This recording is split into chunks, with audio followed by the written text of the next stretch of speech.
시작하도록 하겠습니다. 오늘은 전반기 마지막 내용인데요. 가나안 정복 전쟁에 관한 성경적인 이해라는 제목으로 하나님 말씀 함께 나누겠습니다. 주어진 프린트물 참고하시면서 오늘 함께 저랑 나누었으면 좋겠습니다. 우리가 하나님의 성품을 생각할 때 가장 먼저 떠오르는 것은 아마 사랑일 겁니다. 그래서 하나님을 우리가 부를 때 제일 먼저 사랑의 하나님이라고 말합니다. 그러나 구약 성경을 보면 사랑의 하나님과는 거리가 먼 이야기들이 많이 나옵니다. 고라는 모세와 아론에게 불평했다는 이유로 고라뿐만 아니라 고라의 온 가족까지 하나님께 심판을 받았습니다. 우사는 벗개를 만졌다는 이유로 아론의 두 아들은 다른 불로 제사를 드렸다는 이유로 그 자리에서 바로 죽음을 경험했습니다. 무엇보다도 성경에 보면 오랫동안 오해와 논란을 불러일으키는 사건이 있습니다. 바로 가나안 정복 전쟁입니다. 하나님께서 이 가나안 땅을 정복하라고 하셨을 때 가나안 땅의 온주민들의 아녀자와 아이들과 가축들까지 다 죽이라, 좀 더 심하게 표현하면 학살하라, 이렇게 이스라엘 백성들에게 오늘 말씀처럼 명령을 내렸습니다. 오늘 말씀 읽었죠? 오직 내 하나님 여호와께서 내게 기업으로 주시는 이 민족들의 성읍에서는 호흡 있는 자를 하나도 살리지 말지니. 여기는 아이들도 다 포함이 되는 거죠. 가나안 땅의 모든 족속들을 다 진멸하라라고 말씀하셨습니다. 여기서 이 진멸이라는 히브리어가 헤렘입니다. 진멸하다, 바치다, 이런 의미이죠. 여리고성 전투처럼 하나님께서 이끄시고 하나님이 승리를 주시는 전쟁은 하나님의 전쟁이라고 합니다. 야훼의 전쟁, 거룩한 전쟁, 이렇게 표현을 하는데요. 이렇게 하나님이 주도적으로 이끄시는 이 하나님의 전쟁에서 승리했을 때의 모든 전리품은 누구의 것이죠? 하나님의 것이 되는 거죠. 하나님이 주도하시고 하나님이 승리를 주신 전쟁이었기 때문에 모든 전리품은 하나님의 것입니다. 그래서 다 하나님께 바쳐야 한다라는 거예요. 그런데 어떻게 바치는가? 다 죽임으로 바치라고 하나님이 말씀하셨어요. 이처럼 하나님께서 인종 청소, 대량 학살과 같은 무섭고도 잔인한 명령을 이렇게 내리셨습니다. 이런 하나님을 과연 사랑의 하나님이라고 생각할 수 있을까요? 이런 하나님을 생각할 때 인간을 사랑하셔서 당신의 아들까지도 내어주신 하나님이 정말 맞는가? 그런 생각이 드시는가요? 우리가 가나안 정복 전쟁을 생각할 때 저 사람은 악한 사람, 나쁜 사람, 그래서 다 진멸한 건 당연해. 우리가 어렸을 때부터 이렇게 생각만 하고 살아왔는데 막상 세상은 그렇게 생각하지 않아요. 어떻게 가나안을 정복하면서 부녀자들, 아이들까지도 싹 죽이라고 했는가? 그런 하나님에 대해서 의문을 품기 시작합니다. 그래서 많은 사람들은 이 하나님을 생각할 때 사막에서 들어온 깡패 같은 신, 이렇게 표현을 하고요. 대표적인 무신론자죠, 리처드 도킨스는 변덕스럽고 심술궂은 폭군이다, 이렇게 하나님을 설명하고 있습니다. 그래서 신학자들은 오랫동안 성경에 나오는 이 전쟁과 폭력에 관해서 신학적인 이유, 신앙적인 교훈을 찾으려고 오랫동안 노력하고 연구했습니다. 이것을 전쟁 신학이라고 해요. 그런데 이 전쟁 신학을 통해서 자신들의 폭력을 정당화하는 일들이 많이 발생했습니다. 어떤 일이냐면 십자군 운동이죠. 십자군 전쟁. 이슬람 사람들을 정말 무참히 학살을 했습니다. 이 가나안 정복 전쟁이 빗대어서 아이들까지 모조리 다 죽였어요. 북아프리카 원주민들, 호주 원주민들, 그리고 아메리카 땅의 인디언들, 그런 사람들을 다 죽이고 학살하는 일들이 벌어졌습니다. 이들도 가나안 족속들처럼 저주받고 심판받아야 할 민족이라는 것입니다. 그래서 그들을 죽이고 그들을 학살할 때 이 사람들이 아무런 죄책감을 느끼지 않았어요. 오히려 하나님 앞에 감사하고 영광을 올려드렸습니다. 그런데 이런 신학적인 냄새가 우리에게도 자주 나타납니다. 다른 종교 가진 사람들을 모두 진멸받아야 할 가나안 족속이라고 생각을 합니다. 같이 예수를 믿어도요, 나랑 신앙의 색깔이 다르면 그 사람도 심판받아야 할 가나안 족속이라고 생각을 합니다. 한마디로 나랑 다른 종교, 다른 신앙의 색깔을 가지고 있으면 다 마귀 취급하는 거예요. 그래서 뭘 하냐면 영적 전쟁을 선포하는 것입니다. 이런 잘못된 해석이 우리로 하여금 폭력적이고 무지한 신앙을 갖게 합니다. 저도 어렸을 때부터 그런 신앙의 문화 속에서 자라났어요. 그래서 어렸을 때는요, 청년소년 때는요, TV에서 누가 당군상에 페인트 칠했대. 아, 역시 잘했어. 제가 그랬어요. 아, 그 당군상에 목을 잘라버렸대. 이야, 믿음이 대단하다. 저도 그랬다니까요. 666 버스는 안 탔어요. 바코드 안 찍으려고 다 돈으로 그 없는 곳 찾아가서 했어요. 우리가 그런 신앙의 문화 속에서 자라다 보니까 그것이 지금도 마치 진리인 양 착각하며 살아가는 그런 우리의 모습이 있어요. 지금은 또 베리칩이라고 그러죠. 여러분 절대 그런 것에 여러분이 일도 주지 마세요. 그런 것은. 그러면 여러분 구약 성경에 나오는 전쟁과 폭력에 대한 올바른 신학적 이해가 있어야 합니다. 무엇보다도 이 가나안 정복 전쟁에서 나오는 진멸, 이걸 헤렘이라고 하잖아요. 헤렘에 대한 성경적인 이해가 필요합니다. 그렇다면 이 구약 성경에 나오는 전쟁과 폭력들을 우리가 어떻게 이해하고 설명해야 되는가? 여기에 대해서 많은 사람들이 다양한 이유를 제시했어요. 이렇게 하면 좀 납득시킬 만하다. 첫 번째 방법이 뭐였냐면 구약 성경과 신약 성경을 서로 대립시키는 거예요. 구약 백성을 다루시는 하나님의 방식과 신약 백성을 다루시는 하나님의 방법이 서로 다르다라는 거예요. 구약 백성은 불과 유황, 전쟁과 복수, 기근과 전염병, 심판이라는 방식으로 하나님이 구약 백성을 다루셨지만 신약 백성은 사랑과 은혜와 자비로 다루셨다라는 거예요. 그래서 예수님을 통해 하나님이 우리를 어떻게 생각하시는지, 그분의 사랑과 그분의 은혜와 그분의 자비하심을 보여주셨다라는 거예요. 그래서 이제 우리가 집중해야 할 것은 더 이상 구약 성경이 아니라 신약 성경에 나오는 사랑의 하나님, 은혜의 하나님에 집중을 해야 한다라는 거예요. 그러니까 구약의 가치를 좀 떨어뜨리는 것이죠. 구약 성경에 나오는 전쟁에 대한 기록들은 현대 윤리와 맞지 않기 때문에 그 내용은 폐지해야 된다라는 거예요. 구약 성경 읽어도 그것은 그냥 쓰레기통에 버려야 된다라는 거예요.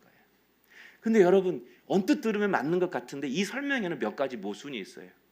구약 성경만큼이나 신약 성경도 구약 성경도 하나님의 사랑과 은혜와 자비에 대해서 말씀하고 있다라는 거예요. 소돔과 고모라를 멸망할 때도 아브라함이 중보했잖아요.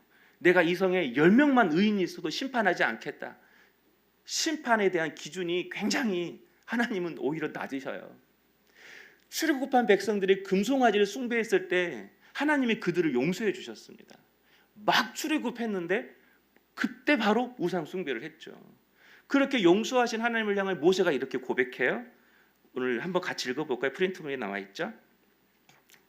네, 여호와라 자비롭고 은혜롭고 노하기를 더디하고 인자와 진실이 많은 하나님이라. 하나님은 노하기를 더디한데 인자와 진실이 많은 하나님이래요. 또 에레미야 선지자가 하나님을 떠나고 우상 숭배를 저지르면서 부당한 삶을 살고 있는 그 이스라엘 백성들을 향하여 에레미야가 화가 났을 때 하나님은 오히려 이 말씀을 통해서 에레미야를 진정시킵니다. 내가 영원한 사랑으로 너를 사랑하기에 인자함으로 너를 이끌었다. 여러분 또 아시죠? 호세아 집 나간 아내를 다시 데려오라고 하잖아요. 그게 누구의 마음이에요? 하나님의 마음, 하나님의 사랑이라고 가르쳐 줬잖아요. 또 이 모든 가나안 족속들을 진멸하라라고 이 말씀이 신명기에서 처음 등장을 하는데 그 신명기에 보면요, 가나안 땅에 들어가면 너희들이 나그네, 이방인, 고아, 과부를 선대하라. 그들을 함부로 대하지 말라. 그들을 억압하지 말라. 그 동일한 말씀이 신명기에도 기록되어 있습니다. 이처럼 구약 성경 곳곳에 하나님의 사랑과 은혜와 자비에 대해서 기록하고 있다라는 거예요. 두 번째로 신약 성경도 하나님의 진노에 대해서 말씀하고 있다라는 거예요. 구약은 심판과 진노, 신약은 사랑과 은혜. 그런 게 아니라는 거예요. 예수님이 직접 지옥, 게헨나라는 단어를 18번이나 썼습니다. 그리고 심판의 날, 영원한 불, 바깥 어둠 이런 단어를 들면서 하나님의 심판, 하나님의 경고에 대해서 무섭게 말씀을 하셨어요.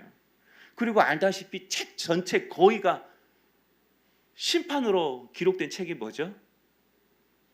요한계시록이잖아요. 요한계시록. 그러니까 신약 성경도 오히려 더 구약보다 하나님의 심판에 대해서 기록하고 있다라는 거예요. 그러니까 이 첫 번째 견해는 타당성이 별로 없다라는 거죠. 두 번째는 무엇인가?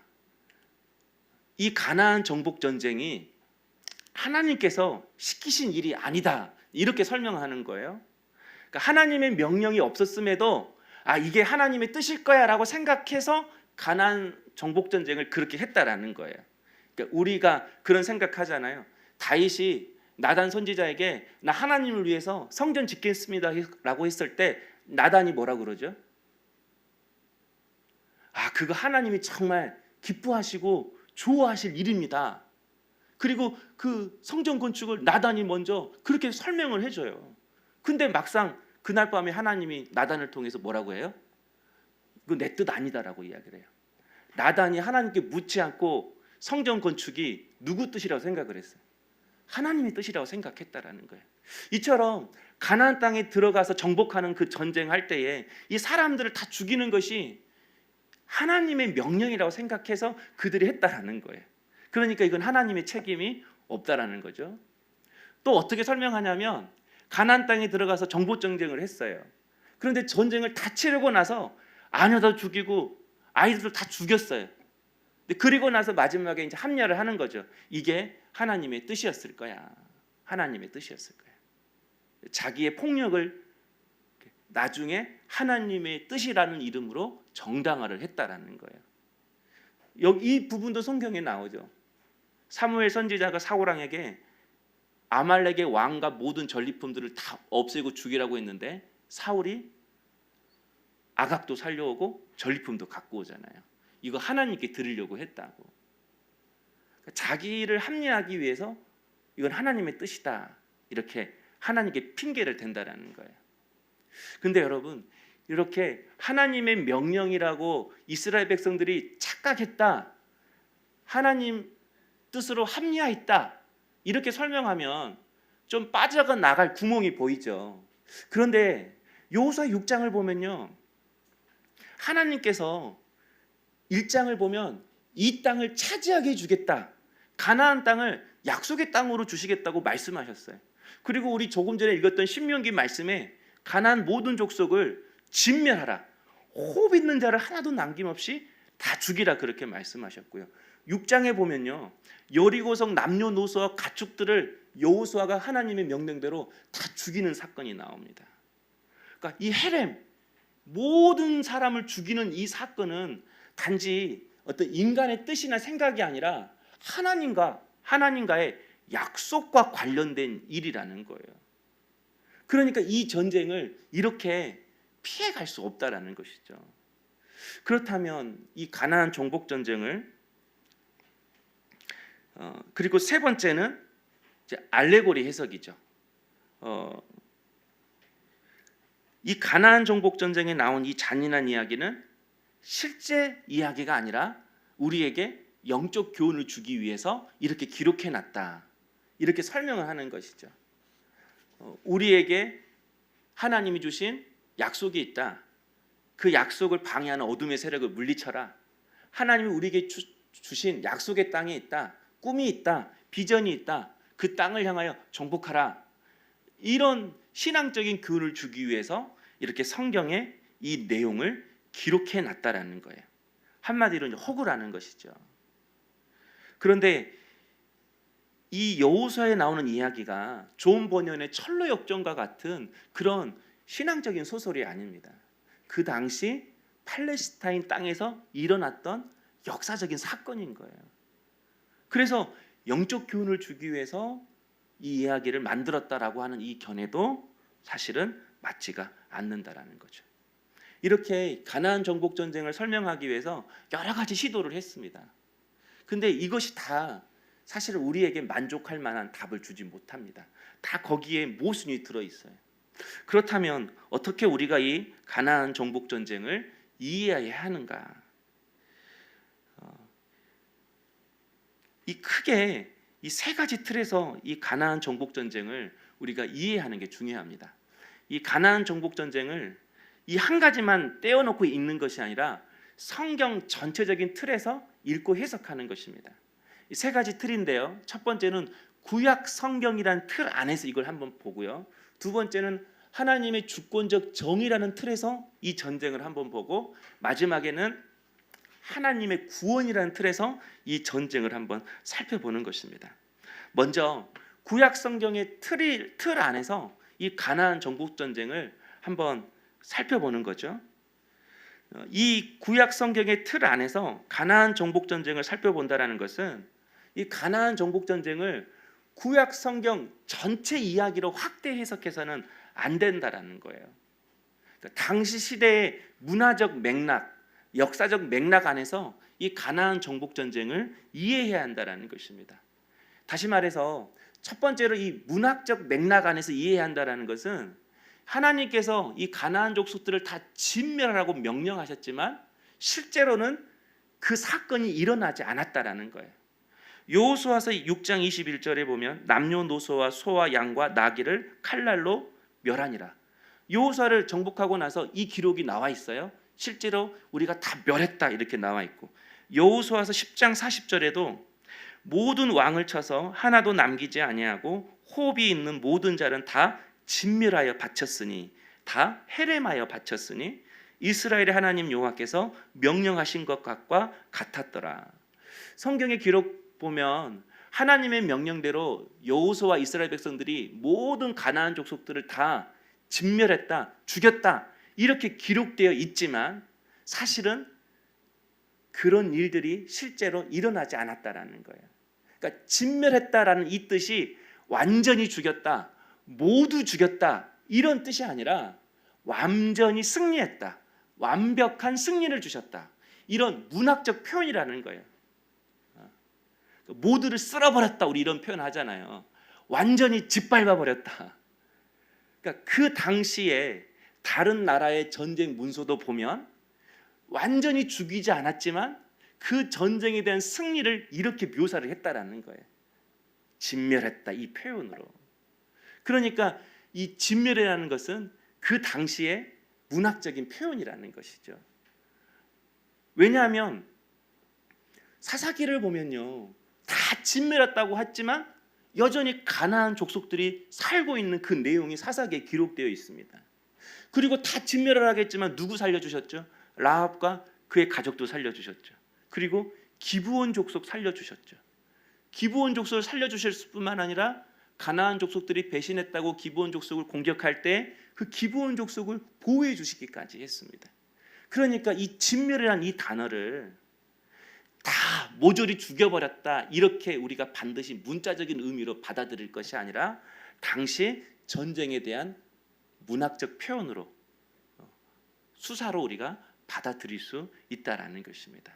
그리고 더 중요한 것은 이 가나안 정복 전쟁이 구약 성경 전체에 걸쳐서 일어난 전쟁이 아니라는 거예요. 가나안 땅을 정복하는 그 시기, 그 시대, 역사의 한 구간에서 이루어진 전쟁이라는 것입니다. 다시 말해서 성경에 기록된 모든 전쟁이 가나안 정복 전쟁처럼 행해지지 않았다라는 거예요. 어떤 전쟁은 하나님이 시키지 않았음에도 탐욕이 가득한 왕이 전쟁을 일으켜서 그렇게 행해졌던 전쟁들이 있었습니다. 그런 전쟁에 대해서 하나님이 책망을 하셨죠. 그러므로 이 가나안 정복 전쟁을 모든 전쟁의 모델로 우리가 생각해서는 안 된다라는 거예요. 성경에 여호수아 이 한 구절에 이 한 책에 나온 것을 하나님이 이렇게 전쟁을 다 하라고 했다, 이런 방식으로 구약에 나오는 모든 전쟁을 치료하겠다 이렇게 이해해서는 안 된다라는 것입니다. 그러니까 가나안 정복 전쟁의 방식으로 나와 다른 종교, 나와 다른 신앙의 색깔을 가진 사람들을 적대적으로 대해서는 안 된다라는 거예요. 그런데 사람들이 그런 실수를 많이 합니다. 예수님의 제자도 그랬잖아요. 예수님의 제자 야고보와 요한이 사마리아 동네를 통해서 예루살렘으로 가고자 했어요. 왜냐하면 그것이 지름길이니까. 그런데 사마리아 동네 사람들이 유대인들에게 길을 터주지 않았습니다. 그러니까 야고보와 요한이 예수님께 하늘에서 불을 내려 이 땅을 멸하자고 요청을 합니다. 이 야고보와 요한 생각에는 어떤 생각이 들어있을까요? 불로 심판받은 곳이 어디죠? 창세기에 나오죠. 소돔과 고모라. 그러니까 이 사람들, 사마리아 사람들을 뭐라고 생각한 거예요? 나와 생각이 다르다고, 나와 신앙이 다르다고 소돔과 고모라 사람들처럼, 불과 유황으로 심판받을 사람들처럼 이들이 이렇게 생각했다라는 거예요. 그런데 예수님이 그 방법 허락하지 않았습니다. 근데 우리가 이 가나안 종복 전쟁을 가지고 이렇게 적용할 때가 많이 있습니다. 보수가 사실은 나쁜 말이 아닙니다. 그런데 자칭 복음주의고 보수라고 하신 분들이 이렇게 자신의 뜻과 생각에 반하면 다 마귀의 공격이라고 그렇게 생각을 합니다. 그렇게 가르치는 선교단체가 있어요. 선교를 못 가게 하면요, 목사도 마귀예요, 엄마도 마귀예요, 아버지도 마귀예요. 사찰에 가서 땅 밟게 해가지고 거기서 서로 손잡고 중보기도 했다고, 승리했다고 그렇게 환호하는 사람들도 있습니다. 이게 다 가나안 정복 전쟁의 방식으로 신앙과 선교를 이해하는 거거든요. 여러분, 이렇게 적용하는 것에서는 우리가 신중하게 생각해야 한다는 거예요. 어떻게 생각하고 어떻게 행동하는 것이 예수 그리스도를 우리가 드러내는 것인가? 당군 목 잘라버리고 거기다 페인트 칠하고 사찰 불 지르고 그 사찰 가서 땅 밟게 한다고 돌아다니고 그 사원 안에 들어가서 거기서 또 찬송하고 기도하고, 이것이 과연 예수 그리스도를 온전히 드러내는 방법일까요? 잘못된 신앙의 지성에서 나오는 거죠. 그러니까 여러분, 반지성주의가 굉장히 위험합니다. 신앙은 뜨거워야 돼요. 열정이 있어야 돼요. 그러나 말씀 위에 그 뜨거움과 열정이 서야지, 지성이 없이 열광주의로 신앙생활을 하다 보면 우리가 이렇게 모든 사람들을 가나안 족속처럼 대한다라는 거거든요. 이런 적용에 대해서 우리가 신중해야 한다는 거. 두 번째 해석은요, 하나님의 주권적 정의라는, 하나님의 정의, 하나님의 공의라는 틀에서 이 전쟁을 바라봐야 하는 것입니다. 성경에서 정복은요, 항상 나쁜 의미로만 쓰여진 게 아닙니다. 현대 사회에서 일어나는 전쟁들은 자신의 욕심을 채우기 위해서 전쟁을 일으키고 폭력을 행사하고, 그래서 종족을 학살하고 대량 학살하는 그런 인종적인 우월감, 자기 이익을 위해서 일으키는 전쟁들이 거의 대부분입니다. 그러나 성경에서 말하는 정복은 그런 의미가 아닙니다. 악하고 타락한 그 사회와 문화를 심판하시는 하나님의 반복적인 행동이 바로 이 정복이라는 의미라는 것입니다. 가나안 땅은 굉장히 성적으로 문란했습니다. 그 바알 신전 앞에서 성적인 행동을 하는 거예요. 그러면 바알과 아세라, 이 두 신이 서로 부부거든요. 그러면 그 신전 앞에서 남녀가 성적인 행위를 하면 그 바알과 아세라가 흥분을 해서 자기들이 자녀를 낳는다는 거예요. 그 자녀가 뭐냐면, 바알은 우리에게 풍요를 주는 것이고 아세라는 비를, 바뀌어졌나요? 아세라는 자녀를 준다라는 거예요. 그만큼 성적으로 가나안 땅이 문란했습니다. 자녀를 인신제사, 제물로 바치는 그런 제사들이 흔했습니다. 가나안 족속들도 다른 족속들보다 더 잔인하게 사람들을 죽였습니다. 이처럼 가나안 땅이 성적으로 문란하고 우상 숭배와 폭력이 가득했기 때문에 하나님의 심판의 대상에 놓인 것입니다. 그래서 하나님은 이스라엘 백성들을 심판의 대리자, 심판의 도구로 사용하셔서 가나안 땅의 악과 죄악을 심판하셨다라는 것입니다. 그러므로 가나안 정복 전쟁은 먼저 악한 자에 대한 하나님의 심판이라는 그 의미가 있음을 우리가 반드시 기억해야 된다라는 거예요. 한마디로 죄에 대한 심판과 이기적인 폭력과 전쟁은 구별되어져야 한다라는 것입니다. 무엇보다도 여러분, 이 하나님의 심판은 하나님의 정의라는 기준에 의해서 이루어졌습니다. 우리가 가나안 정복 전쟁을 볼 때 항상 마음이 불편한 게 뭐냐면, 이스라엘 백성들은 사랑하시고 선택하시고 가나안 족속들은 버리시고 심판하시고 죽이라고 명령하셨다. 왜 이스라엘 백성들만 편애하시는가? 그런 마음 때문에 이 가나안 전쟁을 볼 때마다 항상 불편한 마음이 있어요. 세상 사람들도 이것 때문에 이 부분을 공격하거든요. 왜 이스라엘 백성들만 편애하느냐? 그러나 여러분, 이스라엘 백성들이 의로워서 가나안 사람들을 심판하는 도구로 하나님이 쓰신 것이 절대 아닙니다. 하나님은 이스라엘 백성들도 가나안 사람들처럼 그렇게 살아간다면 너희들도 가나안 사람들처럼 벌을 받고 이 땅에서 내쫓임을 당하게 될 것이다. 하나님이 그렇게 말씀하셨습니다. 하나님의 정의가, 하나님의 공의가 가나안 족속들에게만 적용이 되었다 그러면 이 가나안 정복 전쟁은 굉장히 부당한 거예요. 그러나 이 하나님의 공의가 가나안 족속들뿐만 아니라 이스라엘 백성들에게도 똑같이 적용되었다라는 거예요. 그러니까 가나안 땅은 누구 땅이냐? 가나안 족속들 땅도 아니고 이스라엘 백성들 땅도 아니라는 거예요. 이 가나안 땅의 소유는 누구에게 있다라는 거예요? 하나님께 있다라는 거예요. 그러니까 여러분 이제 저는 집이 없어서 집 있으신 분, 누구 빌려줄 때 여러분 기준이 있잖아요. 임대업 할 때, 원룸할 때 주인이 기준이 있잖아요. 집은 이렇게 해야 된다, 이렇게 써야 된다. 근데 그렇게 안 써요. 2명이 자야 되는데 10명이 한꺼번에 들어와서 거기서 숙소를 해요. 시끄럽게 해요. 그러면 주인 어떻게 하죠? 쫓아내잖아요. 소유권이 누구한테 있으니까? 주인한테 있으니까. 가나안 땅의 소유권은 이스라엘 백성들에게 있는 게 아니에요. 그 기준에 못 미치면 가나안 족속도 떠나가는 것이고 이스라엘 백성도 벌을 받고 내쫓임을 당하는 것이죠. 그런데 이스라엘 백성들이 착각을 했어요.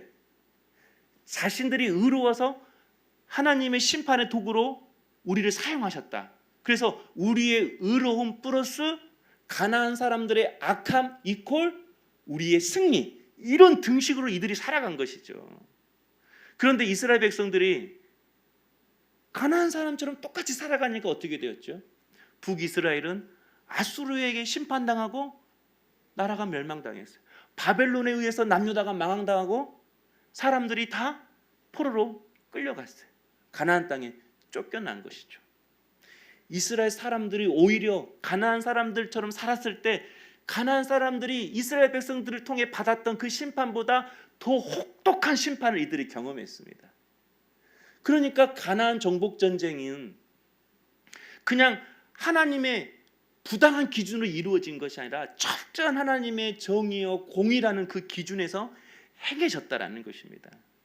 가나안 정복 전쟁은 그래서 인종 대 다른 인종, 선민 대 비선민의 전쟁이 아니라는 거예요. 하나님과 하나님 땅을 더럽히는 악, 하나님과 하나님의 기준을 무시하는 사람들과의 전쟁이라는 것입니다.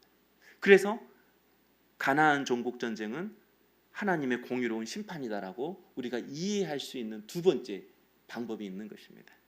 세 번째는 하나님의 구원의 계획이라는 틀로 이 가나안 정복 전쟁을 보는 것입니다. 성경에 수많은 전쟁과 폭력에 대한 이야기가 기록되어 있습니다. 그러나 성경에 이런 이야기가 있다 할지라도 그 성경의 큰 주제는, 큰 이야기는 하나님의 구원이라는 거예요. 하나님의 구원이라는 그 주제 속에 이 전쟁과 폭력에 대한 이야기가 들어가 있다라는 것입니다.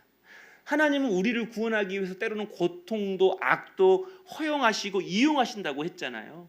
이처럼 하나님은 이 땅을 향한 하나님의 계획하심이 있습니다. 하나님의 평화로운 통치가 임하는 하나님 나라가 이 땅에 세워지는 것, 그것이 하나님의 큰 줄거리고 주제입니다. 그래서 하나님은 때론 우리에게 악과 고통을 허용하시고 이용하셔서 우리를 결국 하나님의 자녀로 세우시는 것처럼 우리가 이해할 수 없지만 하나님께서는 때론 악한 자들의 폭력과 전쟁을 이용하시기도 하고 때로는 우리가 힘들지만 그런 폭력과 전쟁을 허용하시기도 하심으로 인해서 이 나라를 하나님 나라로 만들어가고 계신다라는 것입니다. 그래서 우리가 이해할 수 없는 하나님의 주권적인 섭리가 이 전쟁과 폭력 안에도 담겨져 있다라는 것입니다. 그러니까 여러분, 이 가나안 정복 전쟁은 성경의 결말이 아니라 갈보리 언덕으로 향하는, 구원으로 향하는, 하나님 나라로 향하는 하나의 과정이라는 것입니다. 비록 전쟁과 폭력이 허용되는 세상이지만 하나님은 그것을 통해서 당신의 뜻을 이루시고 하나님 나라를 이루어 가실 수 있으십니다. 비록 전쟁과 폭력이 이 땅 가운데 존재하지만 하나님은 궁극적인 승리를 우리에게 주실 수 있다라는 것입니다. 여러분, 전쟁과 폭력이 우리에게 힘들지만 그 가나안 정복 전쟁을 통해서 누가 구원을 받게 되었죠? 라합이 구원을 받게 되었습니다. 라합의 가족도 구원을 받게 되었습니다. 기브온 족속도 가나안 정복 전쟁을 통해서 구원을 받게 되었습니다. 또 그들을 보호해 주었습니다. 진멸의 대상자 목록에 있던 그들의 가족과 그들의 가문과 그들의 족속이 하나님의 자녀라는 생명체, 가족의 그런 목록에 올라가게 되었다라는 거예요. 가나안 족속이었던 여부수 족속도 마찬가지입니다. 여호수아서 15장 63절에 보면 이렇게 나와 있어요. 여부수 족속이 오늘까지 유다 자손과 함께 예루살렘에 거주하니라. 시간이 흘렀는데 여부수 족속이 유다 지파에 속하게 되었다라는 거예요. 스가랴 9장 7절에는 하나님이 이렇게 미래의 일에 대해서 말씀하십니다. 에그로는 여부수 사람같이 되리라. 여기서 에그로는 누구인가? 블레셋 사람이거든요. 성경에서 그렇게 이스라엘 백성들을 괴롭히고 하나님을 대적하는 족속이 누구였죠? 블레셋 족속입니다. 그런데 블레셋 족속이 누구처럼 되리라? 여부수 사람같이 되리라. 이 말은 이 여부수 사람이 가나안 족속이었지만 결국은 유다 지파에 속한 하나님의 백성이 되었다, 그런 의미거든요. 그러니까 블레셋 족속도 결국은 어떻게 된다고요? 하나님의 백성이 될 것이다. 이 말씀을 해주는 거예요. 정복 이전에는 헤렘의 대상이었어요. 진멸의 대상이었어요. 그런데 이들이 어떻게 하나님의 자녀, 하나님의 가족, 하나님의 민족이 될 수 있었죠? 전쟁이라는 그 통로를 통해서. 비록 우리가 이해할 수 없지만 전쟁과 폭력이라는 그 사건을 통해서 그들이 구원을 얻게 되는 하나님의 은혜를 잊게 되었다는 것입니다. 사랑의 하나님이라는 것은요, 모든 사람, 모든 민족에게 친절해야 된다, 그런 의미는 아닙니다. 여러분 자녀 사랑하시죠? 근데 항상 친절해야 자녀가 자녀를 사랑하는 건가요?